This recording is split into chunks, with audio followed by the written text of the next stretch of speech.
অসম্ভব রকম ভালোবাসি তোমায়। লেখিকা সুমি চৌধুরী। পর্ব ২। শুভ্র শাড়িটা কিনে শপিং ব্যাগটা হাতে নিয়ে নেহার পাশে এসে দাঁড়াতে না দাঁড়াতেই নেহা এক প্রকার ছো মেরে সেটা শুভ্রের হাত থেকে কেড়ে নিল। তার চোখে মুখে কৌতূহল। সে ভ্রু নাচিয়ে বলল, হোয়াটস ইন দিস ব্যাগ? এটাতে কি আছে? শুভ্র অপ্রস্তুত হয়ে নেহার হাত থেকে ব্যাগটা আবার নিয়ে নেওয়ার চেষ্টা করতে করতে বলল, আরে না নেহা, এটা। কিন্তু শুভ্র কথা শেষ হওয়ার আগেই নেহা সজোরে সরে গেল এবং তড়িঘড়ি করে ব্যাগ থেকে শাড়িটা বের করে ফেলল। সেই গাঢ় নীল রঙের জমকালো শাড়িটা দেখে নেহার চোখ জোড়া লোভে আর খুশিতে চিকচিক করে উঠল। সে উত্তেজনায় বলে উঠল, wow, this sari is just gorgeous. এটা আমার জন্য, তাই না শুভ্র? আমার চয়েস তুমি দারুণ বোঝো। শুভ্র নিজের ভেতরে দাউ দাউ করে জ্বলতে থাকা রাগটা কোনোমতে কন্ট্রোল করে শান্ত গলায় বলতে চাইল, no Neha, listen to me. এটা তোমার জন্য নয়। এটা আসলে। কিন্তু সত্যটা বলার সুযোগ সে পেল না। ঠিক তখনই নেহার মা সানজিদা খান হাজির হলেন। মেয়ের হাতে দামি শাড়িটা দেখে তিনি বেশ তৃপ্তির হাসি দিয়ে শুভ্রের দিকে তাকিয়ে গদগদ হয়ে বললেন, আরে বাহ, শাড়িটা তো দারুণ। কে দিল? শুভ্র বাবা দিয়েছে বুঝি? নেহা মুহূর্তেই শাড়িটা নিজের কাঁধের ওপর মেলে ধরল এবং আয়নায় নিজেকে দেখতে দেখতে অত্যন্ত লজ্জা মাখা গলায় আদুরে স্বরে বলল, হুম মম, তোমার জামাই আমার জন্য এটা সারপ্রাইজ হিসেবে নিয়ে এসেছে। সানজিদা খান শাড়িটা নিজের হাতে তুলে নিলেন। কাপড়ের কারুকাজ আর জমকালো পাড়ের দিকে সূক্ষ্ম দৃষ্টিতে তাকাতে তাকাতে তিনি শুভ্রের দিকে ফিরে তৃপ্তির হাসি দিলেন। যাই বলো শুভ্র, তোমার চয়েস আছে মানতেই হবে। শাড়িটা একদম রাজকীয় হয়েছে। শুভ্র ইচ্ছে করছিল চিৎকার করে বলতে, এই শাড়িটা ওর জন্য নয়। কিন্তু পরিস্থিতির চাপে সে নিজের ভেতরের প্রবল বিরক্তি চেপে রাখল। রাগে তার হাতের মুঠো শক্ত হয়ে এল। গলার রগগুলো টানটান হয়ে উঠল। নেহা তখন শাড়িটা আঁকড়ে ধরে উত্তেজনায় টইটম্বুর হয়ে শুভ্রকে বলল, শুভ্র, তুমি জাস্ট 2 মিনিট এখানে দাঁড়াও। I am coming in a flash. আমি শাড়িটা আমার বেস্টিদের দেখিয়ে আসি। ওরা নিশ্চয়ই ওই শোরুমে আছে। দেখলেই জ্বলে পুড়ে ছারখার হয়ে যাবে। বলেই নেহা কারো উত্তরের অপেক্ষা না করে প্রজাপতির মতো ডানা মেলে ওদিকে দৌড়ে চলে গেল। সানজিদা খানও মেয়ের আনন্দ দেখে হাসিমুখে তার পিছু পিছু চলে গেলেন। পুরো জায়গাটা এখন ফাঁকা। শুভ্র একা দাঁড়িয়ে আছে। তার চোখে মুখে ফুটে উঠছে তীব্র ঘৃণা আর বিরক্তি।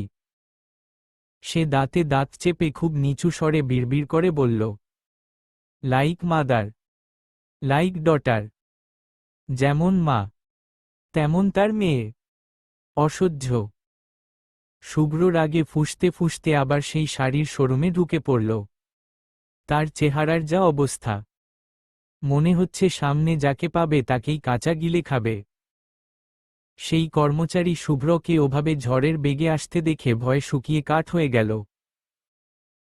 সে ভাবল নির্ঘাত শাড়িতে কোনো বড় সমস্যা বা রিজেক্ট ধরা পড়েছে। নয়তো লোকটা এভাবে তেড়ে আসবে কেন? কর্মচারীটা ঢোক গিলে কাপা কাপা গলায় শুভ্রের সামনে গিয়ে দাঁড়াল। Sir, is there any problem? শাড়িতে কি কোনো রকম রিজেক্ট ধরা পড়েছে স্যার? শুভ্র তার দিকে লাল চোখে তাকিয়ে হুঙ্কার দিয়ে বলল, নো। ওই একই রকম শাড়ি আমার আবার চাই। Pack it right now, fast. কর্মচারীটা বুক থেকে একটা স্বস্তির নিঃশ্বাস ফেলে হাসি মুখে বলল, শিওর স্যার। আপনি একটু দাঁড়ান, আমি এখনই দিচ্ছি। বেচারা পুরো শোরুম তন্নতন্ন করে খুঁজল, সব আলমারি। কিন্তু দুঃখের বিষয় সব র‍্যাক ওলটপালট করেও সে শাড়িটা পেল না। মানে কালেকশনটা পেল না। শেষ হয়ে গিয়েছে। মুহূর্তে কর্মচারীর মুখটা ফ্যাকাশে হয়ে গেল। সে কাচুমাচু হয়ে শুভ্রের সামনে এসে দাঁড়াল। সরি স্যার, আসলে ওই কালেকশনটা শেষ হয়ে গেছে। ওই একটাই পিস ছিল। আপনি চাইলে আমি আপনাকে এর থেকেও ভালো শাড়ি দেখাতে পারি স্যার। শুভ্র মাথায় তখন রক্ত চড়ে গেছে। মাথা ঠিক রাখতে না পেরে সে কাউন্টারের কাচের ওপর সজোরে এক থাপ্পড় মেরে চেঁচিয়ে উঠল, আই সেড নো। আমার ওই নীল শাড়িটাই চাই। এখনই ব্যবস্থা করে দিবি, না হলে তোদের এই পুরো শোরুম আমি উড়িয়ে দেব। শুভ্রের অগ্নিমূর্তি দেখে কর্মচারীটার গলার শব্দ শুকিয়ে কাঠ হয়ে গেছে। সে ভয়ে তোতলামি করতে করতে বড় বড় ঢোক গিলে বলল, স স স্যার, জাস্ট 1 মিনিট। আমি আমাদের অন্য সব আউটলেটে খবর নিচ্ছি, কোথাও না কোথাও নিশ্চয়ই পাওয়া যাবে।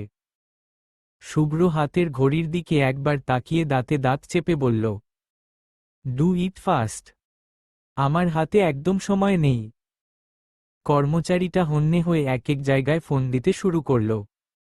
সে শাড়িটার ছবি হোয়াটসঅ্যাপে পাঠাল, বারংবার তাগাদা দিল, কিন্তু প্রথম কয়েকটা দোকান থেকে না উত্তর এলো, যা শুনে শুভ্রের মেজাজ সপ্তমে। শুভ্রের মেজাজ যখন সপ্তমে ঠিক তখনই শেষ জায়গা থেকে একটা আশার আলো দেখা গেল। কল কেটে কর্মচারীটা কিছুটা ইতস্তত করে শুভ্রের দিকে তাকিয়ে বলল, স্যার, শাড়িটা পাওয়া গেছে, কিন্তু সমস্যা হলো আমাদের ডেলিভারি দেওয়ার মতো কোনো লোক এখন খালি নেই যে এসে দিয়ে যাবে। আপনি কি কষ্ট করে নিজে গিয়ে নিয়ে আসতে পারবেন? আমি আপনাকে ঠিকানাটা দিয়ে দিচ্ছি। শুভ্র এক মুহূর্ত দেরি না করে ফোন থেকে নাম্বার বের করে কর্মচারীর সামনে ধরল। তার চোখে এখন একটা জেদ যে নীল শাড়িটা হৃদির পাওনা, সেটা সে হৃদির হাতেই তুলে দেবে। সে গম্ভীর গলায় বলল, গিভ মি দ্য অ্যাড্রেস। ঠিকানাটা এখনই আমার ফোনে মেসেজ করেন। কর্মচারী তড়িঘড়ি করে লোকেশনটা শুভ্রের ফোনে পাঠিয়ে দিল। ঠিকানায় চোখ বুলিয়ে শুভ্র নিজের ভেতরে একটু লজ্জিত বোধ করল। সে একটা দীর্ঘশ্বাস ছেড়ে কর্মচারীর দিকে তাকিয়ে শান্ত গলায় বলল, আসলে আই অ্যাম রিয়েলি সরি আপনার সাথে এভাবে বিহেভ করার জন্য। কর্মচারীটি বিনীতভাবে হেসে বলল, আরে না না স্যার, কিছু মনে করি নাই। এই লাইনে কত মানুষ রাগ দেখায়, ওসব আমাদের অভ্যাস হয়ে গেছে। তবে স্যার ডোন্ট মাইন্ড, শাড়িটা নিশ্চয়ই আপনার খুব স্পেশাল কারো জন্য, না হলে এই সামান্য একটা শাড়ির জন্য কেউ এতটা পাগলামি করতে পারে তা আগে কখনো দেখিনি। শুভ্র তার কথার কোনো উত্তর দিল না। কর্মচারীর কথাটা যেন তীরের মতো গিয়ে তার বুকে বিঁধল। সে কি সত্যিই হৃদির জন্য পাগলামি করছে? শুভ্র এক পলক লোকটার দিকে তাকিয়ে গাম্ভীর্য বজায় রেখে সোজা শপিং মল থেকে বেরিয়ে গেল। 2 ঘন্টার দীর্ঘ লড়াই শেষে শুভ্র সেই কাঙ্ক্ষিত শাড়িটা নিয়ে শপিং মলে হাজির হল। তবে এবার সে আর ভুল করল না। শাড়িটা খুব সাবধানে গাড়ির ড্যাশবোর্ডে রেখে লক করে দিল। সে জানে, এই শাড়িটা নেহার চোখে পড়া মানেই আবার নতুন কোনো ঝড়। তারপর শুভ্র শপিং মলের ভেতরে ঢুকল। নেহা তখন রাগে আর বিরক্তি নিয়ে ডানে বামে পায়চারি করছিল। শুভ্রকে দেখামাত্রই সে তেড়ে এসে বলল, দিস ইজ টু মাচ শুভ্র। কোথায় গিয়েছিলে তুমি এতক্ষণ? আমাকে এভাবে একা ফেলে রেখে যাওয়াটা কি তোমার কাছে খুব জরুরি ছিল? শুভ্র তার হাতটা পকেটে পুরে অত্যন্ত শীতল আর রুক্ষ গলায় বলল, listen Neha, I am not obliged to answer all your questions. সব প্রশ্নের উত্তর দিতে আমি তোমার কাছে বাধ্য নই। আর শোনো, আমার ওপর এমন অধিকার ফলাবে না একদম। আমার এসব আদিক্ষেতা মোটেও পছন্দ না। নেহা শুভ্রের এমন সরাসরি আর কঠিন কথা শুনে কিছুটা ভ্যাবাচেকা খেয়ে গেল। পরক্ষণেই সে নিজেকে সামলে নিয়ে চড়া গলায় বলল, কিন্তু শুভ্র, আমি তোমার হতে যাওয়া ওয়াইফ। আমার জানার পূর্ণ অধিকার আছে তুমি কোথায় যাও আর কি করো। শুভ্র এক পা এগিয়ে এসে নেহার চোখের দিকে সরাসরি তাকিয়ে অত্যন্ত ধীরস্থিরভাবে বলল, you are not my wife yet. হওনি এখনো তুমি আমার স্ত্রী। আর হবে কি না সেটাও সময়ের ওপর ছেড়ে দাও। সো নিজের সীমার মধ্যে থাকো। শুভ্রের কথায় শেষ হতেই নেহার মুখে বাঁকা হাসি ফটল। সেই জেদ মেশানো গলায় চ্যালেঞ্জ ছুড়ে দিয়ে বলল, since I am going to be, I will make it happen. That's a challenge. যেহেতু হতে যাচ্ছি সেহেতু হয়েই ছাড়ব। দেখে নিও। শুভ্র আর একটা শব্দও খরচ করল না। সে খুব ভালো করেই জানে নেহার মতো একটা মেয়ের সাথে কথা বাড়ানো মানে নিজের মূল্যবান সময় নষ্ট করা আর নিজেকে আরও বেশি বিরক্ত করা। ও শুধু নিজের স্বার্থটাই বোঝে। শুভ্র পকেট থেকে ফোন বের করে স্ক্রিনে এক পলক তাকিয়ে সেখান থেকে সরে গেল। শপিং শেষ করতে করতে সন্ধ্যা ঘনিয়ে আসে। সারাদিনের খাটাখাটনিতে সবার চেহারায় ক্লান্তির ছাপ স্পষ্ট। চৌধুরী বাড়ির সবাই দুই হাত ভর্তি ব্যাগ নিয়ে গাড়ির কাছে এসে জড়ো হল। নেহারাও বিদায় নিয়ে তাদের গাড়িতে করে চলে গেছে। হৃদি কোনোমতে নিজেকে টেনে নিয়ে গাড়ির কাছে আসতেই তার চারপাশটা হঠাৎ দুলতে শুরু করল। মাথাটা কেমন যেন চক্কর দিয়ে উঠল তার। সারাদিন পেটে এক দানাও পড়েনি। দুপুরে সবাই যখন রেস্টুরেন্টে খাবার খেয়েছিল, হৃদি তখন এক টুকরো খাবারও মুখে তোলেনি। সবার চোখের আড়ালে সব খাবার ডাস্টবিনে ফেলে দিয়েছিল সে। দীর্ঘ সময়ের মানসিক যন্ত্রণা আর শরীরের ওপর এই চরম অবহেলা, সব মিলিয়ে হৃদির শরীর আর সায় দিল না। হঠাৎ প্রচণ্ড মাথা ঘুরে সে নির্জীবের মতো তপ্ত পিছালা মাটিতে লুটিয়ে পড়ল। সবাই তখন গাড়িতে উঠে পড়েছে। শুভ্র গাড়ির ডোর খুলে সবে উঠতে যাবে, ঠিক তখনই তার ষষ্ঠ ইন্দ্রিয় যেন ডাক দিয়ে উঠল। সে কি মনে করে একবার পিছন ফিরে তাকালো আর সাথে সাথে তার কলিজা যেন শুকিয়ে গেল। হৃদি মাটিতে জ্ঞান হারিয়ে পড়ে আছে। শুভ্র এক মুহূর্ত দেরি না করে পাগলের মতো দৌড়ে এসে হৃদির নিথর দেহটা আগলে ধরল। সে হৃদির মাথাটা নিজের হাঁটুর ওপর রেখে তার ফ্যাকাশে গালে হালকা থাপ্পড় দিয়ে অস্থির গলায় বলে উঠল, এই হৃদি, হৃদি, কি হয়েছে তোর? Open your eyes. চোখ খোল হৃদি। শুভ্রের গলার আওয়াজ শুনে গাড়ির ভেতর থেকে সাহেরা চৌধুরী আর রাবেয়া এহসান চিৎকার করে বেরিয়ে এলেন। শুভ্রের হাত কাঁপছে। হৃদির শরীর বরফের মতো ঠান্ডা হয়ে গেছে। সে দাঁতে দাঁত চেপে বড়দের দিকে তাকিয়ে চিৎকার করে বলল, সবাই হাঁ করে তাকিয়ে আছেন কেন? Bring some water. দ্রুত পানি আনুন। ইকবাল এহসান এক প্রকার দৌড়েই গাড়ি থেকে নেমে আসলেন। সাহেরা চৌধুরী দ্রুত পানির বোতল এনে শুভ্রের হাতে দিতেই সে তড়িঘড়ি করে হৃদির ফ্যাকাশে মুখে আর চোখের পাতায় পানির ঝাপটা দিল। ঠান্ডা পানির ঝাপটায় হৃদির অবশ হয়ে আসা স্নাউগুলো একটু সজাগ হল। সে খুব ধীরে ধীরে চোখের পলক ফেলল। ঝাপসা দৃষ্টি পরিষ্কার হতেই সে দেখল তাকে ঘিরে পুরো পরিবারের সবাই চরম অস্থিরতা নিয়ে তাকিয়ে আছেন। হৃদির শরীরটা তখনও নিস্তেজ। নড়াচড়া করার শক্তিটুকুও নেই। ইকবাল এহসান মেয়ের কপালে আর গলায় হাত দিয়ে ব্যাকুল হয়ে বললেন, কি হয়েছে মা তোর? হঠাৎ এভাবে পড়ে গেলি কেন? শরীর কি খুব খারাপ লাগছে তোর? হৃদি ঘোর কাটতেই অনুভব করল সে শুভ্রের হাঁটুর ওপর মাথা দিয়ে শুয়ে আছে। শুভ্রের হাতের স্পর্শ তখনও তার গালে লেগে আছে। মুহূর্তের মধ্যে এক বিদ্যুৎ খেলে গেল তার শরীরে। সে তাড়াতাড়ি মাথা উঁচু করে মাটিতে হাত দিয়ে কোনোমতে ভর দিয়ে উঠে বসার চেষ্টা করল। তার বাবার দিকে তাকিয়ে জড়সড় হয়ে বলল, জানি না আব্বু, আমি নিজেও জানি না আমি হঠাৎ করে পড়লাম কিভাবে। শুভ্র তখনও হৃদির দিকে তীক্ষ্ণ চোখে তাকিয়েছিল। তার চোখে মুখে তখন এক ভয়ঙ্কর রাগ আর উৎকণ্ঠা খেলা করছে। সে অত্যন্ত গম্ভীর আর রুক্ষ গলায় বলল, তুই আজকে সারাদিন কিছু খাসনি, তাই না? কারণ তোর শরীর দুর্বল হলেই তুই জ্ঞান হারাস। হৃদি বিস্ময় পাথর হয়ে শুভ্রের দিকে তাকিয়ে রইল। তার চোখ দুটো যেন কপাল ছুঁই ছুঁই। সে মনে মনে ভাবল, শুভ্র ভাইয়া কিভাবে জানল? আমার এই পার্সোনাল সমস্যার কথা তো শুধু আম্মু, আব্বু আর ইমন জানে। আমি তো জানি আমি যদি বেশিক্ষণ না খেয়ে থাকি তবে আমার প্রেশার একদম লো হয়ে যায়। শরীর মাত্রাতিরিক্ত দুর্বল হয়ে আমি সাথে সাথে জ্ঞান হারিয়ে ফেলি। কিন্তু এই গোপন কথাটি বাইরের কেউ জানে না। তবে শুভ্র ভাইয়া এটা জানল কিভাবে? হৃদিকে ওভাবে নির্বাক হয়ে তাকিয়ে থাকতে দেখে শুভ্রের ধৈর্যের বাঁধ ভেঙে গেল। সে সবার সামনেই সিংহগর্জনে চিৎকার করে উঠল, কি বলছি শুনতে পাসনি?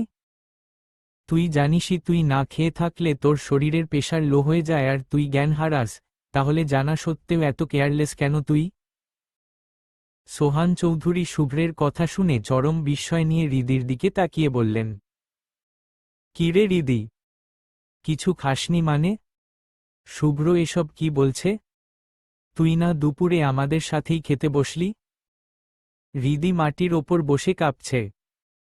সে অপরাধবোধ আর লজ্জা লুকাতে কাঁপা কাঁপা গলায় মিথ্যা বলার চেষ্টা করল। না না, আমি খেয়েছি। স বাকিটুকু বলার আগেই শুভ্র সবার সামনে প্রচণ্ড রাগে হিতাহিত জ্ঞান হারিয়ে ঠাস করে একটা থাপ্পড় বসিয়ে দিল হৃদির নরম গালে। পুরো শপিং মলের পার্কিং এরিয়া যেন এক মুহূর্তের জন্য নিথর হয়ে গেল। বাড়ির সবাই স্তম্ভিত, কারো মুখে কোনো কথা নেই। হৃদি যন্ত্রণায় আর অপমানে গালে হাত দিয়ে ফুপিয়ে কেঁদে উঠল। শুভ্র আবার সিংহগর্জনে ধমক দিয়ে বলল, চুপ, একদম চুপ। আবার মিথ্যা বলিস? লজ্জা করে না বড়দের সামনে এভাবে অনর্গল মিথ্যা বলতে? How dare you lie to আসো? তুই কি ভেবেছিস তোর এই ন্যাকামি আমি ধরতে পারব না? হৃদি গালে হাত দিয়ে অঝরে কেঁদেই যাচ্ছে। তার কান্না যেন থামার নাম নেই। সোহান চৌধুরী পরিস্থিতি বেগতিক দেখে শুভ্রের কাঁধে হাত রেখে গম্ভীর অথচ শান্ত গলায় বললেন, শুভ্র, থাক, হৃদিকে আর কিছু বলিস না।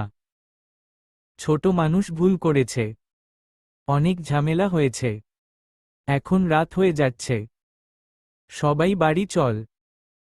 শুভ্র আর কোনো কথা না বলে রাগে ফুঁসতে ফুঁসতে সোজা হয়ে দাঁড়িয়ে পড়ল। বাড়ির বড়রাও একে একে গাড়ির দিকে পা বাড়ালেন। হৃদি দুহাতে মাটির ওপর ভর দিয়ে টলমল পায়ে দাঁড়াতে চেষ্টা করল। কিন্তু শরীর এতটাই নিস্তেজ হয়ে পড়েছে যে ভারসাম্য রাখতে না পেরে সে আবার পড়ে গেল। শুভ্র বিষয়টি লক্ষ্য করল। সে এক মুহূর্ত সময় নষ্ট না করে বজ্রগতিতে নিচু হয়ে এক ঝটকায় হৃদিকে পাজাকোলা করে তুলে নিল। হৃদি এই আকস্মিকতায় ভীষণ অবাক হয়ে গেল। নিজেকে পতনের হাত থেকে রক্ষা করার জন্য অবচেতনভাবেই শুভ্রের গলা জড়িয়ে ধরল। হৃদির অশ্রুভেজা নোনা চোখ দুটো শুভ্রের পাথরের মতো শক্ত আর গম্ভীর মুখের দিকে স্থির হয়ে রইল। শুভ্র কোনো দিকে না তাকিয়ে অত্যন্ত দৃঢ় পায়ে সামনের গাড়ির দিকে হেঁটে যাচ্ছে। তার বাহুবন্ধন অনেক শক্ত, যেন হৃদিকে সে এক চুলও ছাড়বে না। হৃদি শুভ্রের বুকের ধুকপুকানি অনুভব করতে পারছে। সে তার অশ্রুমাখা চোখে শুভ্রের দিকে তাকিয়ে মনে মনে করুণ সুরে বলল, আপনি শুধু আমার শরীরের ক্লান্তি আর উপরের কষ্টটাই দেখলেন শুভ্র ভাইয়া, অথচ আমার ভেতরের রক্তক্ষরণটা একবারও দেখলেন না। আমার ভেতরটা যে আপনাকে অন্য কারো সাথে দেখার যন্ত্রণায় আর আপনাকে না পাওয়ার শোকে তিল তিল করে মারা যাচ্ছে। সেই কষ্টটা কেন আপনার চোখে পড়ছে না? কেন আপনি আমার হৃদয়ের হাহাকার বুঝতে পারছেন না? শুভ্র ধীরে ধীরে অত্যন্ত সতর্কতার সাথে হৃদিকে গাড়ির সিটে বসিয়ে দিল। এরপর কোনো কথা না বলে নিজেও ড্রাইভিং সিটে বসে গাড়ি স্টার্ট দিল। পুরোটা রাস্তা শুভ্র চোয়াল শক্ত হয়ে রইল। একবারের জন্য সে হৃদির দিকে তাকাল না। সবাই ধকল সামলে বাড়ির ভেতরে এসে সোফায় গা এলিয়ে দিল। রাবেয়া এহসান এক মুহূর্ত দেরি না করে তাড়াতাড়ি হৃদির জন্য রান্নাঘর থেকে খাবার আনতে গেলেন। হৃদি তখনও শরীরের ভারসাম্য ফিরে পাওয়ার চেষ্টা করছে। সে ধীরে ধীরে সোফায় এসে বসল। হঠাৎ শুভ্র ড্রয়িংরুমে এল। তার হাতে একটা শপিং ব্যাগ। সে সরাসরি হৃদির সামনে এসে ব্যাগটা হৃদির পাশে রেখে শীতল গলায় বলল, দিস ইজ ফর ইউ। এটা তোর। বলেই সে আর এক সেকেন্ডও দাঁড়াল না। কারো কোনো প্রশ্নের সুযোগ না দিয়ে সোজা বড় বড় পা ফেলে সিঁড়ি বেয়ে নিজের রুমে চলে গেল। হৃদি প্রচণ্ড অবাক হয়ে শপিং ব্যাগটার দিকে তাকিয়ে রইল। হৃদির কাজিন মিহি পাশ থেকে কিছুটা ভ্রু নাচিয়ে কৌতূহলী গলায় বলল, কি রে, খুলে দেখ। শুভ্র ভাইয়া আমাদের কাউকে কিছু দিল না, অথচ তোকে স্পেশালি গিফট দিল। দেখি তো, কি দিল। হৃদি কাপা কাপা হাতে ব্যাগটা নিজের কোলের ওপর টেনে নিল। তার বুকটা তখন প্রবল বেগে ধড়ফড় করছে। সে ব্যাগের ভেতরে হাত ঢুকিয়ে কাপড়টা বের করল আর মুহূর্তেই তার চোখ ছানাবড়া হয়ে গেল।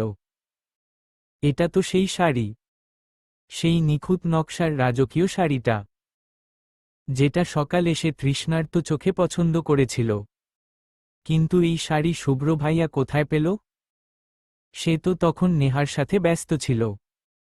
শাড়িটা দেখে মিহি চোখ কপালে তুলে বিস্ময় নিয়ে বলল, ওয়াও শাড়ি।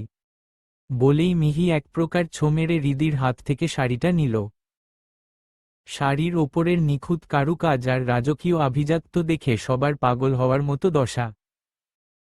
পাখি অবাক হয়ে শাড়ির জমিনে হাত বুলিয়ে বলল, শুভ্র ভাইয়া তোকে এত দামি আর সুন্দর শাড়ি গিফট করল অথচ আমাদের জন্য কিছুই আনল না। চলবে না, চলবে না।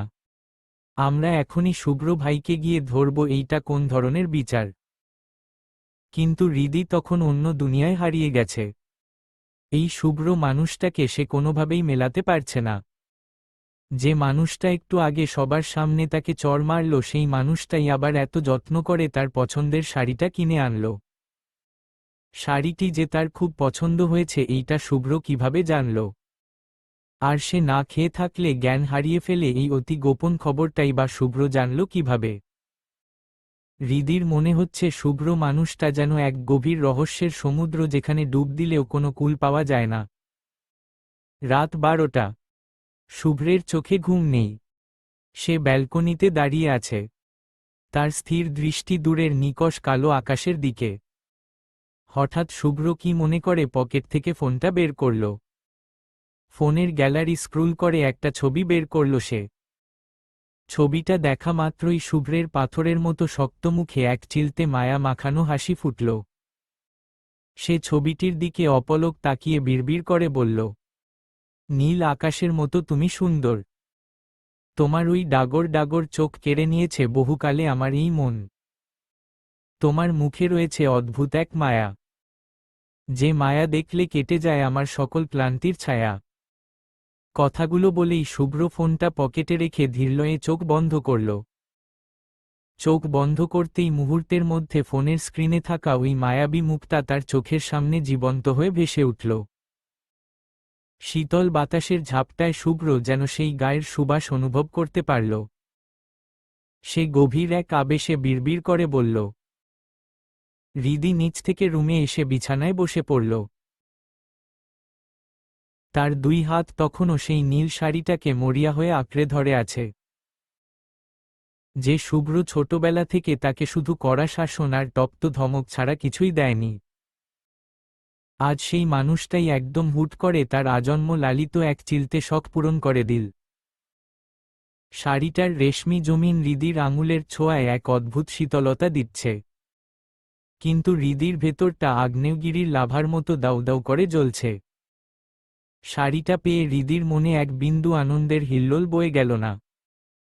কারণ এই উপহার তো কোনো সাধারণ মানুষের কাছ থেকে আসেনি। এসেছে তার সেই শুভ্র ভাইয়ার কাছ থেকে, যাকে সে নিজের অস্তিত্বের প্রতিটি পড়তে পড়তে ভালোবেসেছে। অথচ সেই মানুষটাই এখন অন্য কারো হতে যাচ্ছে। তার বিয়ের সানাই বাজার প্রহর গুনছে পুরো বাড়ি।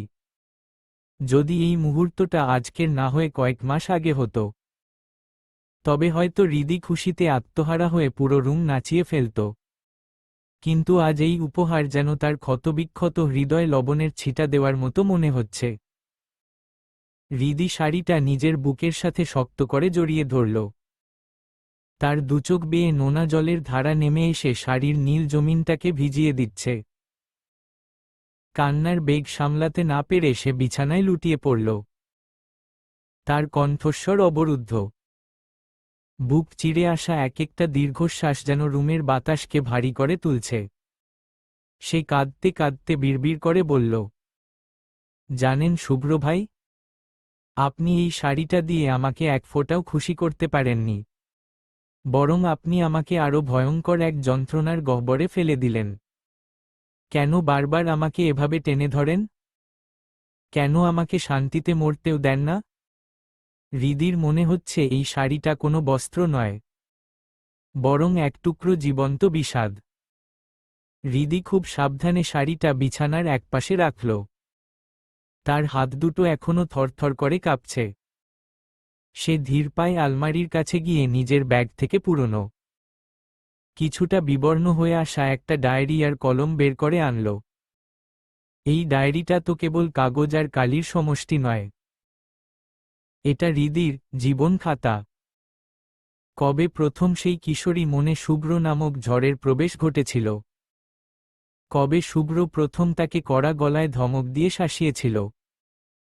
আর কবে অতি সঙ্গোপনে শুভ্র তার দিকে আর চোখে তাকিয়েছিল? তার প্রতিটি মুহূর্তের সাক্ষী এই ডায়েরি। আগে মন খারাপ হলে হৃদি এই ডায়েরির পাতাগুলো উল্টে শুভ্রের সাথে কাটানো পুরনো স্মৃতিগুলো পড়ত আর আপন মনেই খিলখিল করে হেসে উঠত। কিন্তু আজ এই ডায়েরির পাতায় কোনো আনন্দের স্মারক লেখা হবে না। আজ কলমের প্রতিটি আছড়ে ফুটে উঠবে এক গভীর বিষাদের উপাখ্যান। হৃদি পড়ার টেবিলের চেয়ারটা টেনে বসল। ঘর ভর্তি নিস্তব্ধতা। শুধু বাইরে ঝিঝি পোকার একটানা ডাক শোনা যাচ্ছে। কলমটা হাতে নিয়ে সে যখন ডায়েরির প্রথম পৃষ্ঠাটা উল্টাল, তার চোখের সামনে ঝাপসা হয়ে ভেসে উঠল বড় বড় অক্ষরে লেখা সেই বাক্যটি, আমার প্রিয়দর্শন পুরুষ শুভ্র ভাই। লেখাটার ওপর হাত বোলাতেই হৃদির চোখ থেকে এক ফোঁটা জল টুপ করে সাদা কাগজের ওপর আছড়ে পড়ল। কালিটা একটু লেপ্টে গেল, ঠিক যেমন হৃদির সাজানো স্বপ্নগুলো এখন লেপ্টে একাকার হয়ে গেছে। সে কাঁপা কাঁপা হাতে আজকের তারিখটা লিখল। তার মনে হচ্ছে কলমটা যেন আজ অনেক ভারী হয়ে গেছে। কলমটা ছোঁয়াতেই তার হাত দুটো প্রবলভাবে কেঁপে উঠছে। আজ কালির রংটা যেন তার চোখের পানির সাথে মিশে আরও গাঢ় হয়ে যাচ্ছে। সে তার মনের সবটুকু আরতি ঢেলে দিয়ে লিখতে শুরু করল। প্রিয় প্রিয়দর্শন পুরুষ শুভ্র ভাই, আজ লিখছি আপনাকে নিয়ে। কিন্তু এ তো আমার নতুন কিছু না। আপনাকে নিয়ে লেখা এটা আমার পেশা নয়, নেশা। হ্যাঁ, আপনি আমার নেশা। কিন্তু এই নেশাটা যে আজ আমার বুকে যন্ত্রণায় পরিণত হল। আজ যেই ডায়েরি আর যেই কলম দিয়ে লিখছি, সেই জিনিসগুলো আগে আনন্দের মুহূর্তে লিখত। এই কালির দাগগুলো সুখের গল্প ফুটিয়ে তুলত। কিন্তু এই কালি আজ আনন্দের না। আজ সে এক বুক চিরে আসা রক্তক্ষরণের কথা লিখবে। আপনি জানেন শুভ্র ভাই, আপনার ওই পাথরের মতো চুপ থাকাটা বড্ড ভালোবাসি আমি। মনে হয় আপনার ওই মৌনতার মাঝেই আমার পুরো পৃথিবী লুকিয়ে আছে। আপনার ওই গভীর চোখের দিকে তাকালে আমি হৃদি আমার বেঁচে থাকার সবটুকু সুখ খুঁজে পাই। আপনার ওই গম্ভীর মুখে তাকালে আমার অস্থির বুকে প্রশান্তি পাই। কিন্তু সেই শান্তিগুলো যে আজ বালুচরের মতো আমার হাত থেকে হারিয়ে যাচ্ছে। আপনার দিকে তাকালে এখন আমি শান্তি না, তীব্র যন্ত্রণা পাই। আর মাত্র 2টা দিন, তারপর আপনি হয়ে যাবেন অন্য কারো। আপনার নামের সাথে, আপনার জীবনের প্রতিটি নিঃশ্বাসের সাথে জড়িয়ে যাবে অন্য এক নারীর অস্তিত্ব। পৃথিবীর মানুষ বদলে যাবে, সময় আপন গতিতে চলে যাবে। কিন্তু এই হৃদির কি হবে? সে কি আপনাকে ভুলতে পারবে? না, পারবে না। কারণ ভালোবাসার মতো ভালোবাসলে চাইলেই মন থেকে মুছে ফেলা যায় না। আর আমার ভালোবাসা তো শরীরের নয়, একদম আত্মার গভীর থেকে। তাহলে আমি কিভাবে ভুলবো আপনাকে? জানেন শুভ্র ভাই, আজ আমার বড্ড কষ্ট হচ্ছে। বুকের ভেতরটা কেমন যেন দুমড়ে মুচড়ে যাচ্ছে। ইচ্ছে করছে সব লোকলজ্জা ভুলে আপনাকে জড়িয়ে ধরে চিৎকার করে বলি আই লাভ ইউ শুভ্র ভাই। আমি আপনাকে অনেক ভালোবাসি। আপনার শাসনের চড়টা আমি হাসিমুখে সইতে পারি, কিন্তু অন্য কারো হয়ে যাওয়ার এই আঘাতটা আমি সইতে পারছি না। আমি আজ বড় অসহায়। আমি হেরে যাচ্ছি নিজের ভালোবাসার কাছে। শুভ্র ভাই, আমি আপনাকে নিয়ে আর লিখতে পারছি না। আমার হাত কাঁপছে। মনে হচ্ছে এই বুঝি আমার নিঃশ্বাস বন্ধ হয়ে আসবে। আচ্ছা শুভ্র ভাই, আমি যদি সব ছেড়ে আপনাকে বলি চলেন না আপনি আর আমি মিলে দূরে কোথাও চলে যাই, যেখানে লোকচক্ষুর অন্তরালে আমাদের ছোট্ট একটা ঘর হবে। সেখানে আমাদের ছোট্ট একটা স্বপ্নের সংসার হবে। আপনি কি আমাকে নিয়ে সত্যি চলে যাবেন? আমাকে নিয়ে কি বাঁধবেন সুখের ঘর? আমি কি একটা বার আমার মনের সবটুকু আকুতি আপনার সামনে বলে দেখব? কিন্তু আমার যে অতটুকু সাহস নেই। আমি আজ হেরে যাচ্ছি আমার নিজের ভালোবাসার কাছে। বুক ফেটে মুখ ফুটিয়ে বলতে পারছি না আমার এই যন্ত্রণার কথাটা। শুভ্র ভাই, আমি আর লিখতে পারলাম না আপনাকে নিয়ে আজ বেশি কিছু। কলমের কালি হয়তো আপনাকে নিয়ে লেখায় ফুরালো না, তার আগেই ফুরিয়ে এলো আমার শক্তি। তবুও মনের অন্তর থেকে বলবো চিরজীবন সুখী হন আপনি। আমি না হয় আমার ভালোবাসার যন্ত্রণায় পুড়ে ছায়া হয়ে পড়ে রইলাম এক কোণায়। হৃদি ডায়েরির ওই ভেজা পাতায় একদম শেষ প্রান্তে কাপা কাপা অক্ষরে লিখল, ইতি আপনার নামের নীল বিষে নীল হওয়া এক মেয়ে। হৃদি। লেখাটা শেষ করে হৃদি কলমটা টেবিলের ওপর ছেড়ে দিল। তার বুকের ভেতরটা কেমন যেন খালি হয়ে আসছে। ডায়েরিটা বন্ধ করার শক্তিটুকুও নেই। সে অঝরে কাঁদতে কাঁদতে ওই খোলা ডায়েরির ওপরই মাথা রাখল। চোখের জলে কাগজের কালি আরও কিছুটা লেপ্টে গেল। রাতের নিস্তব্ধতায় শুধু তার ফুপিয়ে কাদার শব্দটাই শোনা যাচ্ছিল। সে জানে না এই লেখাগুলো কোনোদিন আলোর মুখ দেখবে কিনা, নাকি এই বিষাদের সাক্ষী হয়ে শুধু এই ডায়েরিটাই থেকে যাবে। সকাল সকাল চৌধুরী বাড়িটা একদম উৎসবের সাজে সেজে উঠেছে। বাড়ির চারপাশ বর্ণিল আলোকসজ্জা আর ডেকোরেশনে ভরে উঠেছে। মেয়েরা দল বেঁধে আড্ডার মাঝে একে অপরের হাতে মেহেদি দিচ্ছে। হৃদি চুপচাপ সবার সাথে বসে আছে। যত সময় যাচ্ছে ততই তার বুকটা ফেটে আসছে। সে ভাবছে আর মাত্র একদিন পর তার এই প্রিয় মানুষটা অন্য কারো হয়ে যাবে। হঠাৎ চৌধুরী বাড়িতে প্রবেশ করল দুইজন যুবক, শুভ্রের বন্ধু রিফাত আর তুর্য। দুজনেই এসে বাড়ির বড়দের সাথে কুশল বিনিময় করে সোজা শুভ্রের রুমে আসল। শুভ্র তখন নিজের মতো বিছানায় বসে ল্যাপটপে খুব মনোযোগ দিয়ে কিছু একটা করছিল। রিফাত সোজা শুভ্রের পাশে বসে তার কাঁধে একটা থাপ্পড় দিয়ে বলল, কিরে নতুন জামাই, এই সাত সকালে কিসের মিটিং করছিস? শুভ্র ল্যাপটপ থেকে চোখ না সরিয়েই গম্ভীর গলায় বলল, স্টপ টকিং রাবিশ। কখন এসেছিস সেইটা বল। তুর্য ঘরের সোফায় আরাম করে বসে বলল, এই তো মাত্র আসলাম। নিচে যা অবস্থা শুরু হয়েছে তা দেখে তো মনে হচ্ছে পুরো এলাকা মাথায় উঠবে। কিন্তু হবু বর রুমে বসে ল্যাপটপ টিপছে এই দৃশ্য তো আগে কখনো দেখিনি। শুভ্র এবার ল্যাপটপ বন্ধ করে অত্যন্ত শান্ত গলায় তুর্যের উদ্দেশ্যে বলল, কেন বর কি ল্যাপটপ টিপতে পারে না? তুর্য কপালে ভাঁজ ফেলে বলল, পারে, কিন্তু বিয়ের আমেজ ছেড়ে এই সাত সকালে ল্যাপটপ নিয়ে বসে থাকাটা কোন ধরনের রসিকতা। শুভ্র বিছানা থেকে উঠে ধীর পায়ে ওয়াশরুমের দিকে যেতে যেতে নির্লিপ্ততা গলায় বলল, I have no idea. By the way তোরা boss, I will be back in a minute. Sahera Chowdhury নাস্তার ট্রে সাজিয়ে নিয়ে আসলেন সব মেয়েদের মাঝে। কিন্তু সবার হাতে মেহেদি দেখে সাহেরা চৌধুরী কিছুটা বিপাকে পড়ে বললেন, একি তোরা তো সবাই মেহেদি দিয়ে ফেলেছিস, এখন এই নাস্তার ট্রে কার হাতে দিয়ে উপরে পাঠাই বলতো। শুভ্রা হাতের মেহেদি শুকাতে শুকাতে বলল, আম্মু রিদিকে দাও, ও এখনো মেহেদি পড়েনি। সাহেরা চৌধুরী রিদির হাতের দিকে তাকিয়ে দেখলেন সত্যি রিদি এখনো মেহেদি পড়েনি। তিনি কিছুটা অবাক হয়ে ভ্রু কুঁচকে বললেন,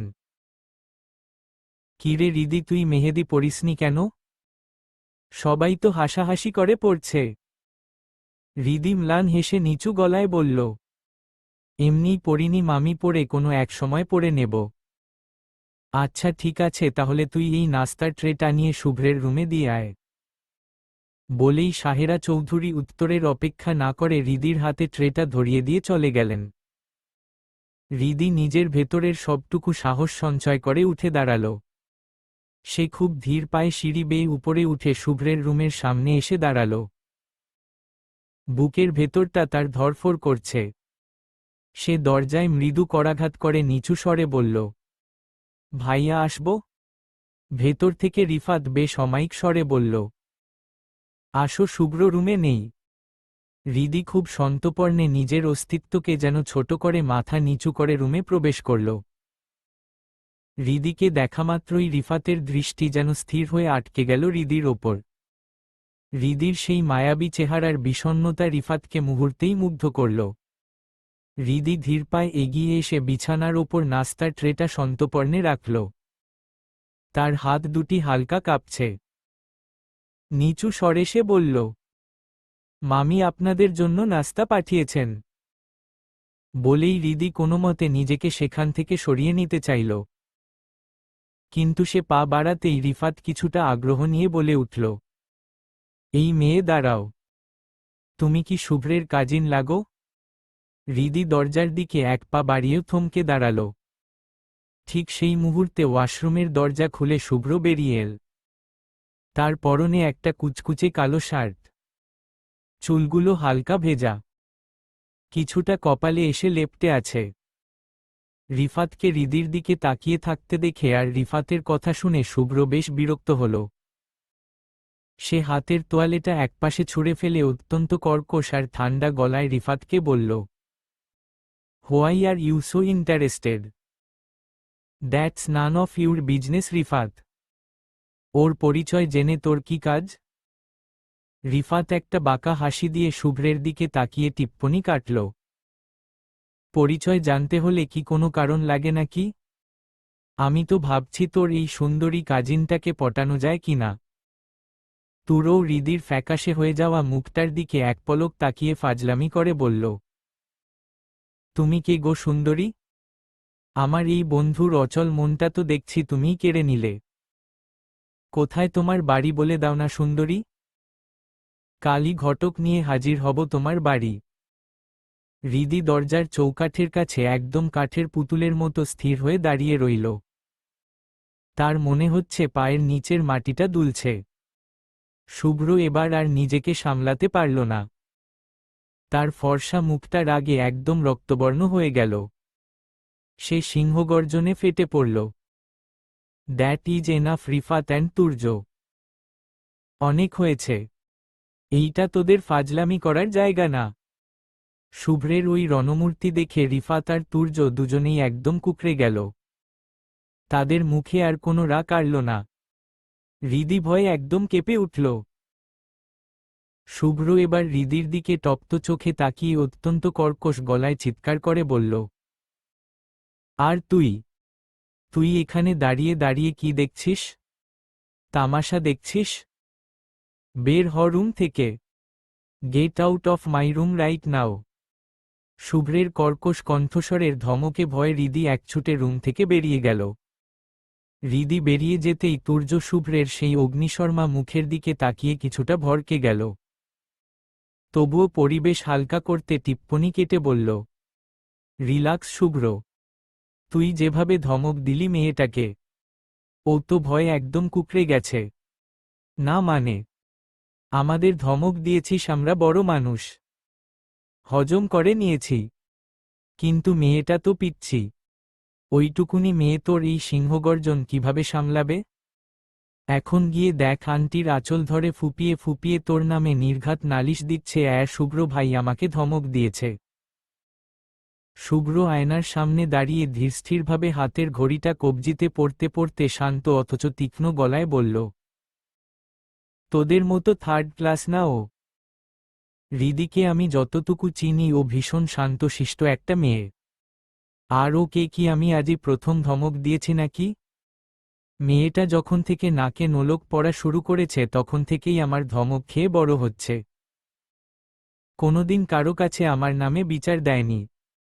আর এখন তো ও অনেকটা বড় হয়েছে, এখন বিচার দিতে যাবে কোন দুঃখে?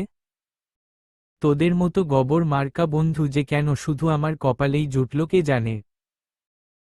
তুর্য আর রিফাত পাল্টা কিছু বলার জন্য মুখ খুলতে যাবে, তার আগেই শুভ্র গটগট করে রুম থেকে বেরিয়ে যেতে যেতে শ্লেষ মিশিয়ে বলল, I am going down. If you guys want to come then join me. আর আসতে না চাইলে রুমে বসে মেডিটেশন কর। শুভ্রের এই সপাট উত্তরের পর আর কথা বাড়ানোর সাহস পেল না তুর্য আর রিফাত। তারা দুজনে একে অপরের দিকে তাকিয়ে মুখ বাঁকাল। শুভ্র সিঁড়ি দিয়ে নামতে নামতে নিচের হট্টগোল শুনতে পাচ্ছে। চারদিকে হলুদ আর মেহেদির আমেজ। আত্মীয়স্বজনে বাড়িটা গমগম করছে। শুভ্র নিচে নামতেই তার পিছু পিছু রিফাত আর তুরও নামল। তারা একদম ছায়ার মতো শুভ্রের পেছনে এসে দাঁড়াল। ড্রয়িং রুমে তখন মেয়েদের মেহেদি আর আড্ডার আসর পুরো জমে উঠেছে। হঠাৎ রিফাত সেই আড্ডার দিকে তাকিয়ে বেশ উচ্চস্বরে মেয়েদের উদ্দেশ্য করে বলল, এই যে আফারা, খালারা, চাচিরা, শুধু কি তোমরা মেহেদি লাগালেই হবে?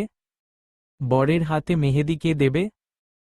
ও বুঝেছি, কথায় আছে না, যার বিয়ে তার নাম নেই, পাড়াপড়শির ঘুম নেই। তোমাদের দশা হয়েছে ঠিক তেমন। রিফাতের এমন কথা শুনে মিহি রেগে একদম বোম হয়ে গেল। সে মেহেদি দেওয়া হাতটা ঝাড়া দিয়ে ঝংকার দিয়ে বলে উঠল, ওই মিয়া, আপনি কোন চ্যাটাং চ্যাটাং মুরব্বি যে এসব ডিসকাস্টিং কথা বলছেন? আমাদের কোন দিক দিয়ে আপনার চাচিখালা মনে হলো? রিফাত মোটেও দমে যাওয়ার পাত্র নয়।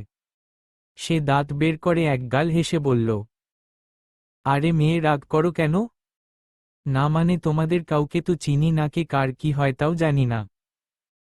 রাস্তাঘাটে অপরিচিত কারো সাথে দেখা হলে তো আমরা সম্মান দিয়ে আন্টি, চাচি বা খালা বলি। তোমরাও তো আমার কাছে অপরিচিত, তাই ওটাই বললাম।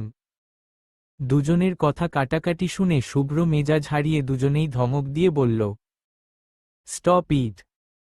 একদম চুপ। তোদের যেখানে সেখানে গিয়ে সিন ক্রিয়েট না করলে পেটের ভাত হজম হয় না। বলেই শুভ্র বিরক্তিতে মুখ ফিরিয়ে চলে যেতে চাইল। কিন্তু রিফাত তো নাছোড়বান্দা। সে এক ঝটকায় শুভ্রের হাত টেনে ধরে দাঁত বের করে হাসল। কই যাস? তোর বিয়ে আর তুই হাতে রং ছোয়াবি না তা তো হতে দেব না। এই তুর্য ধর তো একে। আজকে ও মেহেদি না দিয়ে কই যায় আমিও দেখি। শুভ্র হাত ছাড়ানোর আপ্রাণ চেষ্টা করে কর্কশ গলায় বলল, তোদের দিতে ইচ্ছে করছে তোরা দে। But I won't touch this garbage, I have no interest. কিন্তু তুর্য আর রিফাত এক প্রকার গায়ের জোরেই শুভ্রকে পাজাকোলা করে টেনে নিয়ে মেয়েদের আড্ডার মাঝখানে সোফায় ধপাস করে বসিয়ে দিল। তুর্য বিজয়ী হাসি দিয়ে মেয়েদের দিকে তাকিয়ে ঘোষণা করল, এই যে সুন্দরীরা, তোমাদের মধ্যে কে সবথেকে স্পেশাল ডিজাইন পারো? আমাদের এই কাঠখোট্টা বরটার হাতে একটা খাসা নকশা তুলে দাও তো। ওকে চেপে ধরে রাখার দায়িত্ব আমাদের। শুভ্র সোফা থেকে ওঠার জন্য ধস্তাধস্তি শুরু করল। তার ফর্সা মুখটা রাগে আর লজ্জায় লাল হয়ে উঠেছে। সে চিৎকার করে বলল, হোয়াট দ্য হেল! ছাড় বলছি আমাকে। তোদের এসব গু আমি হাতে লাগাবো না, তোরা লাগা। রিফাত শুভ্রের কবজিটা লোহার মতো শক্ত করে চেপে ধরে হেসে কুটিকুটি হয়ে বলল, ব্যাস ব্যাস, এই গু আজকে তোর হাতের তালুতে লেপে দেব। একদম চুপচাপ বসো দুলহা সাহেব। শুভ্র চরম বিরক্তি আর গাম্ভীর্য নিয়ে সোফায় পাথরের মতো বসে রইল। কিন্তু আসল বিপত্তিটা বাধল মেহেদি দিতে গিয়ে। বাড়ির সব মেয়েই ইতিমধ্যে হাত রাঙিয়ে ফেলেছে, কারো হাতই এখনো পুরোপুরি শুকায়নি যে শুভ্রের হাতে নকশা করে দেবে। সবার এই ইতস্তত ভাবনার মাঝেই শুভ্রার মনে পড়ে গেল হৃদির কথা। হৃদি এখনো মেহেদি ছোঁয়ায়নি, আর ও যে কত নিখুঁত মেহেদি দিতে পারে তা শুভ্রার খুব ভালো জানা। শুভ্রা এক ঝটকায় উঠে দাঁড়িয়ে রিফাত আর তুর্যের উদ্দেশ্যে চটপটে গলায় বলল, আপনারা ভাইয়াকে ছাড়বেন না, একদম ধরে রাখেন, আমি হৃদিকে ধরে নিয়ে আসছি। শুভ্রা পুরো বাড়ি তন্নতন্ন করে খুঁজে শেষে ছাদে গিয়ে দেখল হৃদি রেলিং ধরে একদম নিশ্চুপ হয়ে আকাশের দিকে তাকিয়ে আছে। শুভ্রা কোনো কথা না শুনে এক প্রকার জোর করেই হৃদিকে টেনে নিচে নিয়ে আসতে লাগল। হৃদি নিজেকে ছাড়ানোর চেষ্টা করে বিরক্ত হয়ে বলল, কি হয়েছে, এভাবে টেনে হিচড়ে কোথায় নিয়ে যাচ্ছিস আমাকে? শুভ্রা কোনো জবাব না দিয়ে সিঁড়ি ভাঙতে ভাঙতে বলল, শুভ্র ভাইকে মেহেদি পরিয়ে দিতে। আমাদের সবার হাতে মেহেদি, হাত খালি নেই যে ভাইয়াকে পরিয়ে দেব। তুই দিসনি, তাই আগে ভাইয়াকে পরিয়ে দিয়ে তারপর তুইও পরে নিস। শুভ্র নামটা শোনা মাত্রই হৃদির কলিজাটা যেন মোচড় দিয়ে উঠল। বুকের ভেতর সেই হার্টবিট আবার ড্রাম বাজানো শুরু করেছে। যে মানুষটার সামনে গেলেই সে ভয় কাঠ হয়ে যায়, আজ তার হাতের ওপর হাত রেখে সে মেহেদি পরিয়ে দেবে। ভাবতেই হৃদির হাত পা বরফের মতো ঠান্ডা হয়ে আসছে। সে শুভ্রাকে মানা করার জন্য কিছু একটা বলতে চাইল, কিন্তু শুভ্রা তখন পুরো অ্যাকশন মুডে। সে এক টানে হৃদিকে ভিড়ের মাঝখান দিয়ে নিয়ে গিয়ে সরাসরি শুভ্রের ঠিক সামনের টুলে বসিয়ে দিয়ে হুকুমের সুরে বলল, একদম চুপচাপ, কোনো কথা না বলে ভাইয়ার হাতে একটা সুন্দর ডিজাইন করে দে। হৃদি ভয়ে কাঁপতে কাঁপতে মাথা নিচু করল। সে অনুভব করল শুভ্রের সেই তীক্ষ্ণ আর গভীর চাহনিটা সরাসরি তার ওপর নিবন্ধ। শুভ্র সোফায় হেলান দিয়ে আয়েশ করে বসলেও তার চোয়াল তখনও শক্ত। হৃদি কাঁপা কাঁপা হাতে মেহেদির কোণটা তুলে নিল। সে নিচু হয়ে খুব সাবধানে শুভ্রের সেই শক্ত আর চওড়া হাতের তালুটা নিজের বাম হাতের তালুর ওপর রাখল। শুভ্রের শরীরের সেই চেনা তীব্র পুরুষালী উত্তাপ মুহূর্তেই হৃদির শরীরের ভেতর বিদ্যুতের মতো খেলে গেল। শুভ্র এবার হৃদির একদম চোখের দিকে তাকিয়ে অত্যন্ত শান্ত অথচ এক অদ্ভুত ভারী গলায় বলল, you have to be very careful. আমার হাতে যেন কোনো হিজিবিজি দাগ না পড়ে। Otherwise you know me. শুভ্রের সেই শীতল কণ্ঠের হুঁশিয়ারি শুনে হৃদির বুকটা ধক করে উঠল। সে অনেক কষ্টে নিজের শরীরের কাঁপুনি দমন করার চেষ্টা করে অত্যন্ত জোরসড়ো হয়ে মেহেদির কোণটা ধরল। তার ফর্সা আঙুলগুলো কাঁপছে। ঠিকমতো নকশা ফুটে উঠছে না। হৃদির কেবলই মনে হচ্ছে সামান্য এদিক ওদিক হলেই শুভ্র সবার সামনে আবার সেই অপমানজনক ধমকটা দেবে।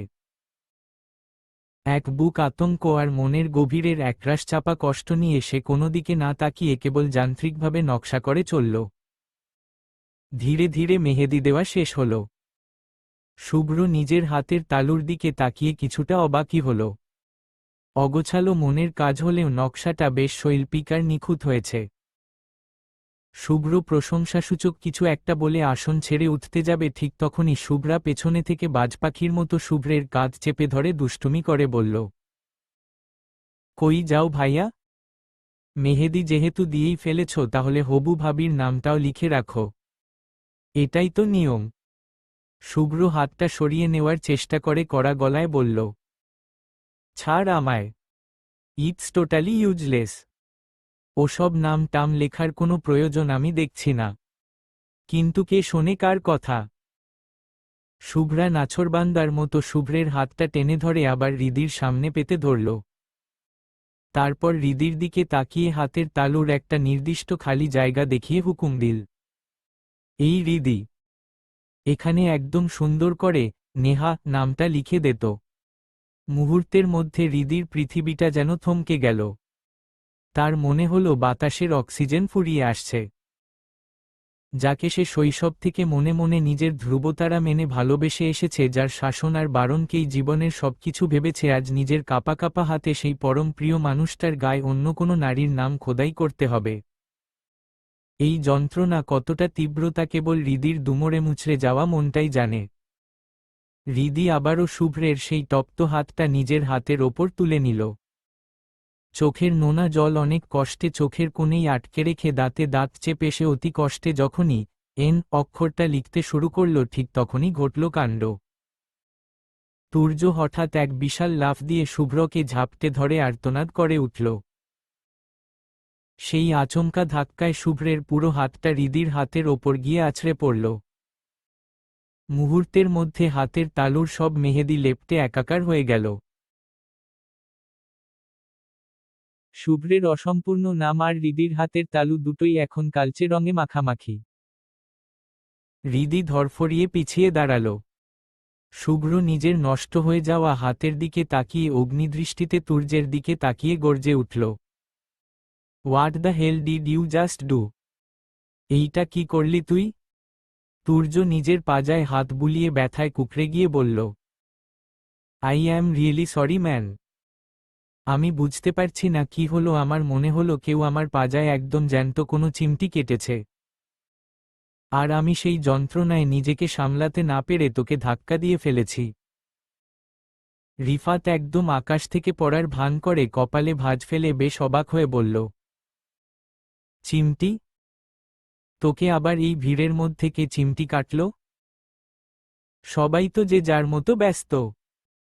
তুর্য চোরের মতো আশেপাশে তাকাতে তাকাতে আর নিজের পাজা ঘষতে ঘষতে বলল, সেটাই তো বুঝতে পারছি না, কে কাটল? কিন্তু আমি একদম হলফ করে বলতে পারি কেউ আমাকে জ্যান্ত একটা চিমটি কেটেছে। আমার পাজায় এখনো মনে হচ্ছে আগুন জ্বলছে। পাশ থেকে পাখি বড় বড় চোখ করে তুর্যের দিকে তাকিয়ে বলল, কিন্তু আমরা তো কেউ আপনার ধারে কাছেও যাইনি। তাহলে হঠাৎ আপনাকে চিমটি মারার শখ কার জাগবে? এই ভরদুপুরে আপনার ওপর জিনপরি আছর করল নাকি? শুভ্র আর এক মুহূর্ত সেখানে দাঁড়িয়ে থাকার ধৈর্য বজায় রাখতে পারল না। সে এক ঝটকায় সোফা ছেড়ে দাঁড়িয়ে পড়ল। তার দুচোখ দিয়ে যেন আগ্নেয়গিরির লাভা ঝরছে। সে সবার দিকে এক পলক তপ্ত দৃষ্টিতে তাকিয়ে বিরক্তির সাথে বলল, তোরা জাস্ট ডিসগাস্টিং। তোদের এই সস্তা ফাজলামির কোনো সীমা নেই। হাতের তালুতে এই নোংরা মেহেদি লেগে না থাকলে এখনই তোদের সব কয়টার গালে থাপ্পড় দিয়ে দাঁতগুলো হাতে ধরিয়ে দিতাম। বলেই শুভ্র ভিড় ঠেলে ঝড়ের বেগে বড় বড় পা ফেলে সিঁড়ি বেয়ে নিজের রুমের দিকে চলে গেল। রিফাত, তুর্য আর বাকি সবাই একদম পাথরের মূর্তির মতো দাঁড়িয়ে শুভ্রের যাওয়ার পথের দিকে তাকিয়ে রইল। তুর্য এখনো হতভম্ব, তার মাথায় কাজ করছে না যে আসামিটা আসলে কে। সে নিশ্চিত কেউ একজন তাকে একদম মোক্ষম সময়েই চিমটিটা কেটেছে, কিন্তু আসামিটাকে সেইটা সে ধরতে পারছে না। হৃদি এখনো ড্রয়িং রুমের সেই কোণায় পাথরের মতো দাঁড়িয়ে আছে। তার হাতের তালুতে শুভ্রের হাতের সেই তপ্ত মেহেদি লেপ্টে একাকার হয়ে আছে। তার বুকের ভেতর তখনও এক প্রলয়ঙ্কারী ঝড় বয়ে যাচ্ছে। শুভ্র নিজের রুমে ঢুকেই রাগে গজগজ করতে করতে সোজা ওয়াশরুমে গিয়ে ঢুকল। পানি ছেড়ে সে সাবান দিয়ে ঘষে ঘষে হাতের তালুটা ধুতে লাগল।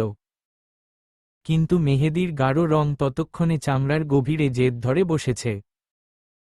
কিছুক্ষণ ধস্তাধস্তির পর শুভ্র বুঝল এই দাগ এখনই উঠবে না, অন্তত কয়েকটা দিন তাকে এই চিহ্ন বয়ে বেড়াতে হবে। সন্ধ্যা নামতেই চৌধুরী বাড়িটা যেন এক আলোময় স্বপ্নপুরীতে পরিণত হল। প্রকাণ্ড বক্সের গানের তালে তালে পুরো বাড়ির দেয়ালগুলো পর্যন্ত কেঁপে কাঁপছে। বাড়ির সামনের বিশাল খোলা জায়গায় গায়ে হলুদের এক রাজকীয় স্টেজ বানানো হয়েছে। চারপাশ রঙিন আলো আর কাঁচা ফুলের গন্ধে এমনভাবে সাজানো হয়েছে যেন বাস্তবের মাটিতে কোনো এক পরীরাজ্য নেমে এসেছে।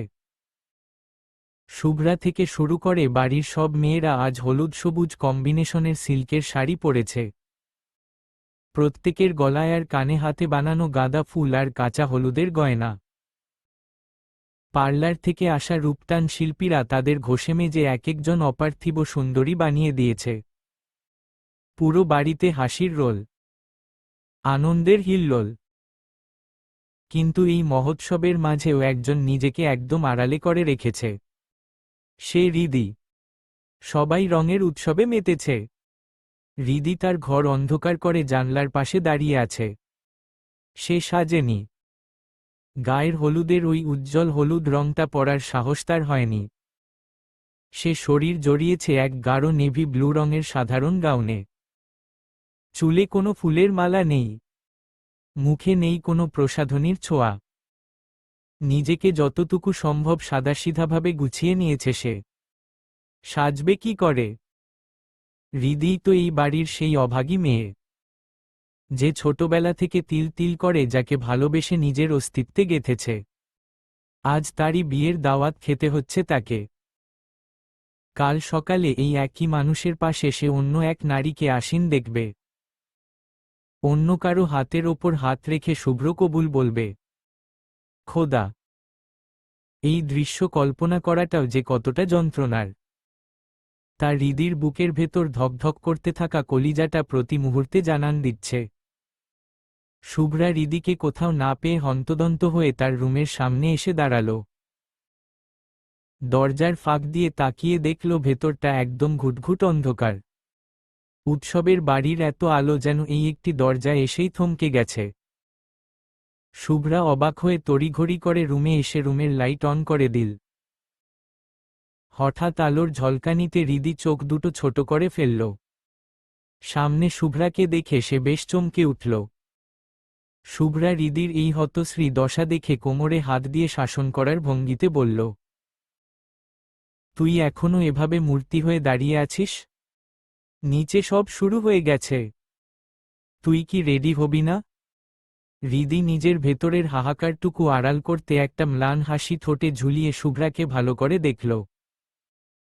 শুভ্রার হলুদ সবুজ শাড়ি আর ফুলের গয়নায় তাকে ভীষণ স্নিগ্ধ লাগছে। হৃদি দীর্ঘশ্বাস চেপে বলল, আমি তো রেডি হয়েছি রে। তোকে কিন্তু আজ অনেক সুন্দর লাগছে। শুভ্রা যেন নিজের কানকেই বিশ্বাস করতে পারল না। সে নিজের চোখ দুটো বড় বড় করে হৃদিকে আপাদমস্তক পর্যবেক্ষণ করে প্রায় চেঁচিয়ে উঠল, রেডি হয়েছিস মানে? তোর কি মাথা সত্যি পাগল হয়ে গেছে? এই গায়ে হলুদে কেউ এমন ম্যারমেরে নেভি ব্লু গাউন পরে? পাগল নাকি তুই? হৃদি নিজেকে শান্ত রেখে খুব নিচু গলায় বলল, আরে না, আসলে আজ আমার কেন জানি একদম সাজতে ইচ্ছে করছে না। তাই ভাবলাম এভাবেই সাদাসিধেভাবে চলে যাই। শুভ্রা কোনো অজুহাত শোনার পাত্রীই নয়। সে ঝড়ের বেগে এগিয়ে এসে হৃদির হাত খপ করে ধরে ফেলল। জেদি গলায় বলল, উহু, আমরা পরমু শাড়ি আর তুই পরবি গাউন? তা আমরা কিছুতেই হতে দিমু না। আমরা যেহেতু শাড়ি পরেছি, তোকেও শাড়ি পরতে হবে। এইটাই ফাইনাল কথা। হৃদি কিছু একটা বলে নিজেকে বাঁচানোর চেষ্টা করতে চাইল, কিন্তু তার আগেই শুভ্রা তাকে হেঁচকা টানে রুম থেকে বের করে করিডোরে এসে চিল্লিয়ে চিল্লিয়ে মিহি আর পাখিদের ডাক দিল। হৃদির ওই সাদামাটা রূপ দেখে মিহি আর পাখিও যেন ক্ষিপ্ত হয়ে উঠল। তারা সবাই মিলে হৃদিকে ঘিরে ধরল। হৃদি বারবার বলছে যে সে শাড়ি পরবে না, কিন্তু কে শোনে কার কথা? তারা জোর করে টেনে হিচড়েই হৃদিকে সাজানো রুমে নিয়ে গেল। আসলে মুহূর্তটা এমনই, যখন কাজিনরা সবাই নানি বাড়ি এক হয়, তখন কে কি পরবে আর কে সাজবে না, তাকে জোর করে সাজিয়ে নিজের মতো করে তোলাটাই তো কাজিনদের আসল পরিচয়। হৃদিকে এক প্রকার জবরদস্তি করেই সবাই মিলে শাড়ি পরিয়ে দিল। অনেক যত্ন করে তারা হৃদির অগোছালো রূপটাকে নিখুঁতভাবে সাজাল। হৃদির সারা শরীর তাজা গাঁদা আর গোলাপ ফুলের গয়নায় একদম মুড়ে দেওয়া হলো। পার্লারের মহিলা যখন গাঢ় মেকআপ করতে চাইলেন, হৃদি চোখভর্তি জল নিয়ে মিনতি করল যেন তাকে বেশি গর্জিয়াস সাজানো না হয়। হৃদির করুণ মুখ দেখে আর্টিস্ট খুব হালকা সাজের এক মায়াবী ছোঁয়া দিলেন তার মুখে।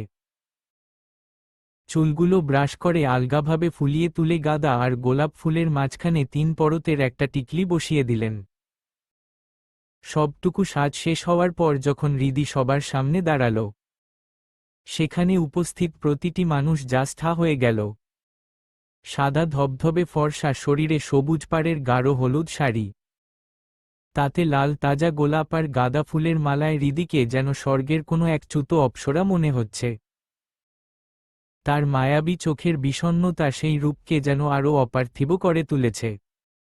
শুভ্রা তো উত্তেজনায় চিৎকার করে উঠল, ওয়াও হৃদি, আমি জাস্ট হয়ে গেছি।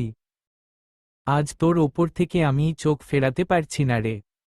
বিশ্বাস কর, যদি আমি ছেলে হইতাম তবে এখনই তোরে কাজী ডেকে বিয়ে করে ফেলতাম। শুভ্রার এমন সরাসরি প্রশংসায় হৃদি লজ্জায় আর অস্বস্তিতে নুয়ে পড়ল। জীবনের এই প্রথম সে শাড়ি পরল। এর আগে কখনো তার এই অঙ্গে শাড়ি ওঠেনি। হৃদি ম্লান চোখে আয়নার সামনে গিয়ে দাঁড়াল। দেখল আয়নায় এক অচেনা রাজকন্যা তার দিকে তাকিয়ে আছে। সুন্দর, সত্যিই অনেক সুন্দর লাগছে তাকে। কিন্তু এই সৌন্দর্য হৃদির চোখে ধরা পড়ছে না। পড়বেই বা কি করে, যার আত্মার ভেতরটা পুড়ে ছাই হয়ে গেছে। তার কাছে বাইরের এই উজ্জ্বল রঙগুলো আজ বড় বেশি বেমানান। এই অপরূপ সাজ তার কাছে আজ নীল বিষের মতো মনে হচ্ছে। হৃদিকে মাঝখানে রেখে পাহারা দেওয়ার মতো করে শুভ্রা মিহি আর পাখি বাইরে নিয়ে আসল। বাইরে পা রাখতেই উৎসবের চড়া আলোয় হৃদি যেন আরও বেশি ফুটে উঠল। সেখানে উপস্থিত অনেক ছেলের চোখ মুহূর্তেই স্থির হয়ে আটকে গেল হৃদির ওপর। তারা মুগ্ধ হয়ে হৃদিকে দেখছে আর একে অপরের কানে কানে কি যেন বলছে। হৃদির প্রতিটা পদক্ষেপ যেন তাদের হৃদস্পন্দন বাড়িয়ে দিচ্ছে। শুভ্রা আর বাকিরা সবাই তখন সেলফি তোলা আর হাসি ঠাট্টায় ভীষণ ব্যস্ত। কিন্তু হৃদির কাছে ওই অচেনা ছেলেদের লোলুপ চাহনিগুলো তীরের মতো বিঁধছে।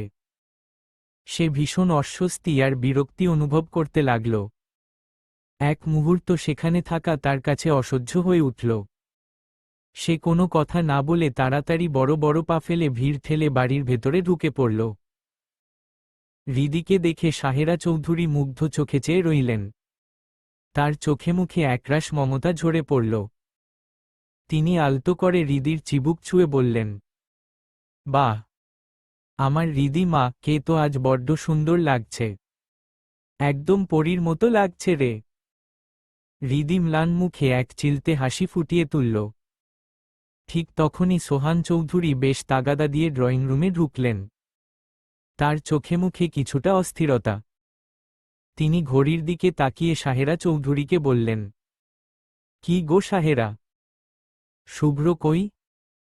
নেহাদের বাড়ি থেকে তো মেহমানরা চলেই আসলো। তোমার ছেলের কি এখনো রুম থেকে বের হওয়ার সময় হয়নি? ওকে নিচে আসতে বলো। সাহেরা চৌধুরী কপালে হাত দিয়ে আটকে উঠলেন। ব্যস্ত গলায় বললেন, ও মা, তাই তো, আমিও না, ছেলেটা আমার একটু আগেই কফি চেয়েছিল। আমি মেহমান সামলাতে গিয়ে একদম ভুলেই গিয়েছিলাম। ও তো না পেলে রেগে আগুন হয়ে যাবে। বলেই তিনি পাশে দাঁড়িয়ে থাকা হৃদির দিকে ফিরলেন। এক প্রকার অনুরোধের সুরে বললেন, হৃদি, তুই একটু যা তো মা, গিয়ে তোর ভাইয়াকে ডাক দিয়ে নিচে নিয়ে আয়। আমি চট করে কফিটা বসিয়ে দিই। ছেলেটা আমার কফি না পেয়ে এতক্ষণে বোধহয় রাগে বোম হয়ে আছে। সাহেরা চৌধুরী আর উত্তরের অপেক্ষা করলেন না। এক প্রকার দৌড়েই রান্নাঘরের দিকে চলে গেলেন। হৃদির বুকের ভেতরটা তখন তীব্র এক অজানা আশঙ্কায় ধরফর করতে শুরু করেছে। প্রথমবার শাড়ি পরা, তার ওপর এমন সাজ, এই অবস্থায় শুভ্রের সামনে যাবে। সে তো লজ্জায় একদম কুকড়ে যাবে। কিন্তু সাহেরা চৌধুরীর কথা সে কোনোদিন অমান্য করতে পারেনি। তাই বুক ভরে একটা দীর্ঘশ্বাস নিয়ে খুব ধীর পায়ে সিঁড়ি ভেঙে উপরে উঠতে শুরু করল। শুভ্রের রুমের দরজার সামনে আসতেই হৃদির পা দুটো থরথর করে কাঁপতে লাগল। তার মনে হচ্ছে হার্টবিট যেন কোনো এক অদৃশ্য প্রতিযোগিতায় নেমেছে। হৃদি কাঁপা কাঁপা হাত দিয়ে দরজায় সামান্য একটু ধাক্কা দিতেই সেটা ক্যাচ ক্যাচ শব্দ করে খুলে গেল।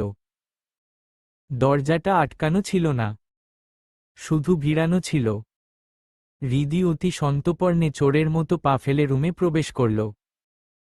রুমের পরিবেশটা একদম নিস্তব্ধ, গম্ভীর, ঠিক শুভ্রের ব্যক্তিত্বের মতো।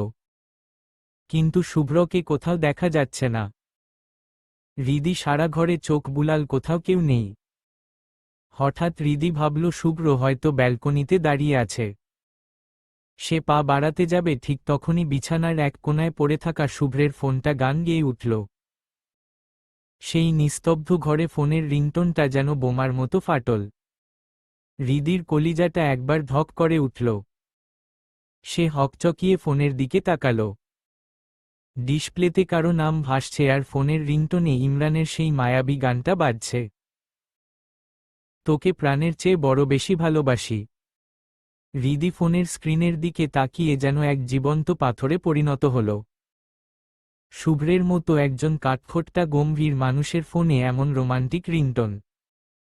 হৃদি যেন নিজের কানকেই বিশ্বাস করতে পারছে না। ইমরানের দরাজ গলার ওই সুরটা পুরো রুমে গমগম করছে। তোকে প্রাণের চেয়ে বড় বেশি ভালোবাসি। হৃদির মনে হচ্ছে এই গানের প্রতিটি কথা যেন শুভ্র স্বয়ং তার কানের কাছে এসে বলছে। সে মন্ত্রমুগ্ধের মতো দাঁড়িয়ে সেই গানের রেশটুকু অনুভব করতে লাগল। হৃদি যেন এই রোমান্টিক গানের আবেশে মোহগ্রস্ত হয়ে এক মুহূর্তের জন্য যেন সব ভুলে গেল। কিন্তু সেই ঘোর বেশিক্ষণ স্থায়ী হল না। হঠাৎ কারো ভারী আর গম্ভীর পায়ের আওয়াজে পুরো ঘরটা যেন থমকে গেল। সেই চেনা অথচ গম্ভীর পদশব্দটা কানে পৌঁছাতেই হৃদির শরীরের ভেতর দিয়ে এক হিমশীতল স্রোত বয়ে গেল। হৃদি খুব ধীরে ধীরে তার ঘাড় ঘুরিয়ে দরজার দিকে তাকাল। আর তাকানো মাত্রই তার আত্মাটা এক পলকে ছ্যাঁত করে উঠল। মুহূর্তেই মনে হলো বড় বড় বক্সগুলো বুঝি আর বাইরে বাজছে না, ওগুলো এখন সরাসরি হৃদির বুকের ভেতর আছড়ে পড়ছে। বুকের ধরফরানিটা এতই তীব্র আর উচ্চ শব্দে হচ্ছে যে হৃদির মনে হচ্ছে সামনে দাঁড়িয়ে থাকা মানুষটাও বোধহয় তার হৃৎপিণ্ডের প্রতিটি কম্পন স্পষ্ট শুনতে পাচ্ছে। হৃদি পাথরের মতো স্থির হয়ে দাঁড়িয়ে রইল।